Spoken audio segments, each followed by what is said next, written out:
The Qualcomm Arriver deal, you and I covered it pretty extensively. I had a chance last week to sit down with their GM, head of automotive, Nakul Duggal, got him back on the record, kind of what's going on in your automotive business. This Arriver deal is really a critical part of what Cristiano Amon is out telling when he's talking about the digital chassis story.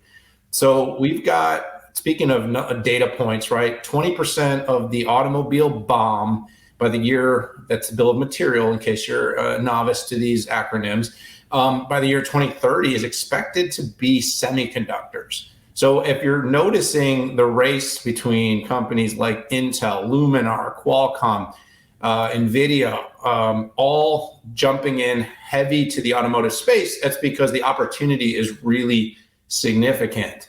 Qualcomm has, with its Snapdragon Ride platform, with its portfolio, has been doing a tremendous job. I believe their pipeline has exceeded $13 billion now in the automotive space. And they've been winning some really impressive customers. We saw Mary Barra show up from GM at the company's Snapdragon Summit. We've seen announcements come out with BMW, with Renault. And Pat, I mentioned this when I talked to Nakul. They also just sponsored F1, which you and I love. And not only do they sponsor F1, they sponsored probably the most exciting team this year, which is the Ferrari team. So Qualcomm's really going all in on automotive. What the company lacked going into last fall when they did the deal with Veoneer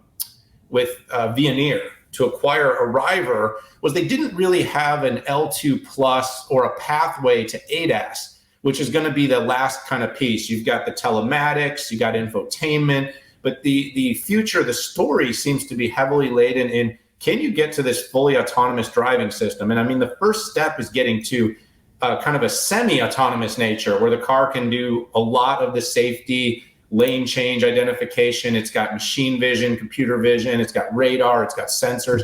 And that's what Arriver had. And Arriver sat inside of the Veoneer business. And Veoneer essentially was a tier one supplier in the automotive space. So, Pat, Qualcomm didn't want, and if you didn't know the story, Qualcomm didn't really want everything Veoneer here. They just wanted Arriver. So they set up a very interesting and complicated deal that allowed them to quickly close here. And then basically using a private equity partner, I believe it's called SSW, it's not in front of me, but they basically used them to then take the Arriver part, put it into Qualcomm's business, help them complete the digital chassis story, and then basically sell just the parts of Veoneer out through SSW, which is happening separately. So it was a big move for the company. It's going to accelerate their digital chassis going forward, Pat. And I think as a whole, this is kind of what completes their modular approach, their building block approach to being able to go to the OEMs and say, hey, you want to be able to compete with Tesla, Lucid, Rivian, all these car of the future companies that are building on a native digital chassis.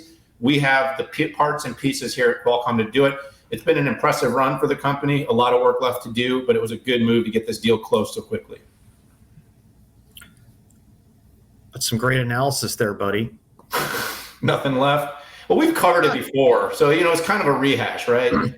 Yeah, I think the important thing for the audience to always keep in mind is that you mentioned the electrification of the auto, and as much as that's happening is the software-defined nature of the car with this idea of constant updates. And it's funny, sometimes people talk about, taking on Tesla and they just talk about the electric part, but what they don't fully understand is the constant innovation and updates that are done with the software. It used to be a time, Daniel, when you would fire and forget for like 3 years. You wouldn't change anything on a car, right?